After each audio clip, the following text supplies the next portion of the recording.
All right, so today we are diving into one of the most powerful, most prolific minds of the entire 19th century. I mean, we're talking about an intellectual giant who took on the biggest questions of his day, everything from Darwin to Hegel, and forged this just stunningly original vision for humanity. But here's the catch. Chances are you've never even heard his name. So let's go uncover the story of Ilya Benemozeg, the lost giant of the 19th century. I mean, how's that for an introduction? This isn't just some casual compliment, right? It's an absolutely staggering claim from a modern scholar. He's putting Ilya Benemozeg in the same league as someone like Maimonides. That immediately tells you we are dealing with someone of truly immense stature. And yeah, this was not some minor figure. The sheer scale of his work it's almost unbelievable. He left behind nearly 40,000 pages of manuscripts. That's a vast intellectual universe covering philosophy, theology, science, history, you name it. And get this, he did it all in nearly 20 languages that he taught himself. Just incredible. So this brings us to the central mystery of this whole story. If he was so brilliant, so unbelievably prolific, why did he basically vanish from history? Well, to answer that, we've got to first understand the intellectual battlefield he was stepping onto. You know, the 19th century was nothing short of an intellectual earthquake. You had new discoveries in science, new ways of reading history, new philosophies, and they were all shaking the very foundations of belief. The old certainties of faith, they were under siege from literally every direction. It created this full-blown crisis, a war between two completely different worlds. And this really lays out the battle lines, doesn't it? On one side, you've got the world of traditional faith, built on revelation and the authority of ancient texts. But then, on the other side, you see these rising forces of modern reason. We're talking about scientific discovery directly challenging creation stories, historical criticism questioning the very origins of Scripture, and of course, the big one, Darwinian evolution, which really seemed to put the final nail in the coffin for a divinely ordered world. It looked like faith was losing on every single front. So, in the middle of this huge clash, where did Benemozeg find his answer? Well, it wasn't by abandoning religion, and it wasn't by rejecting modernity either. Instead, he reached deep into Jewish tradition and pulled out what he considered its secret weapon. And this was his absolutely brilliant, totally counterintuitive first move. See, at the time, Kabbalah, the ancient tradition of Jewish mysticism, was seen by most modern scholars as this embarrassing, irrational relic from the past. But Benemozeg, he argued the exact opposite. He claimed it wasn't some fringe superstition at all. No, it was the true, systematic, speculative philosophy at the very core of Judaism. That was the key. Okay, so he's reclaimed Kabbalah as his foundation. But how did he actually use it to build something new? A different kind of modernity, one that didn't force you to choose between faith and reason? Well, he developed this really clear four-step method. First, he recenters Kabbalah as the core theology of Judaism. Simple enough. Then he goes on the offensive. He starts engaging modern philosophers. We're talking heavy hitters like Spinoza and Hegel on their own turf.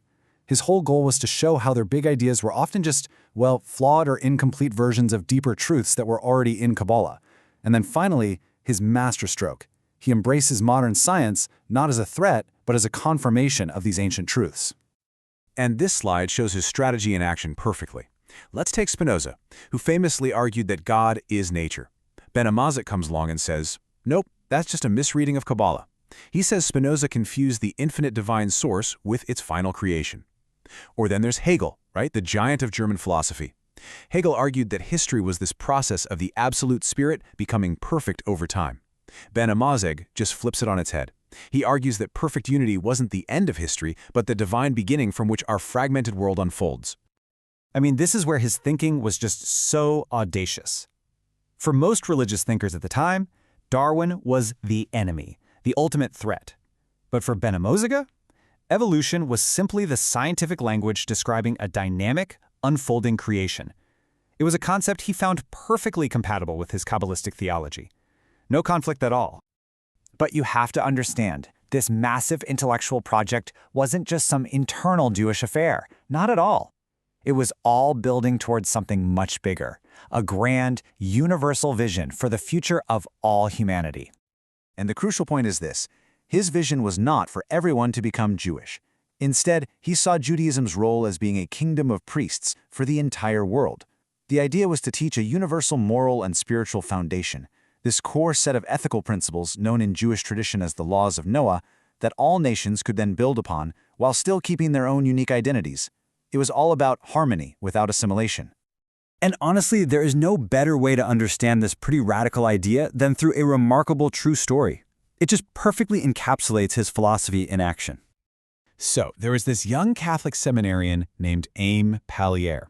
He comes to study with Benamozeg, and he's so inspired by what he learns that he decides he has to abandon Christianity and convert to Judaism.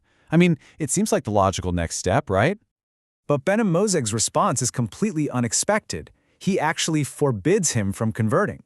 He tells him, remain a good Gentile. He instructs Pallier to go back to his own community and work from within to spread the universal truths he had learned. I mean, that one story, it just captures his entire worldview. And this brings us right back to our central mystery. Because the man who tried so hard to build bridges between faith and reason, between Judaism and the world, ultimately found himself belonging to neither side. He was caught in this impossible intellectual crossfire. On the one hand, traditional rabbis in Aleppo publicly burned his commentary on the Torah. They condemned him for using profane sources like modern science and Catholic philosophy. But at the exact same time, modern academic scholars just dismissed his work as being too theological, too unscientific. He was too modern for the traditionalists and way too traditional for the modernists. And really, nothing captures this profound loneliness better than his own heartbreaking words. He describes himself as suspended in the air, just caught between worlds, fully accepted by none of them. It's the tragic price he paid for having such a unique vision. So we're left with this question, right? In our own era where we're still struggling to reconcile science and faith, universal values, and our own particular identities, was this forgotten giant simply a thinker who saw a path forward that the rest of the world just wasn't ready to see yet?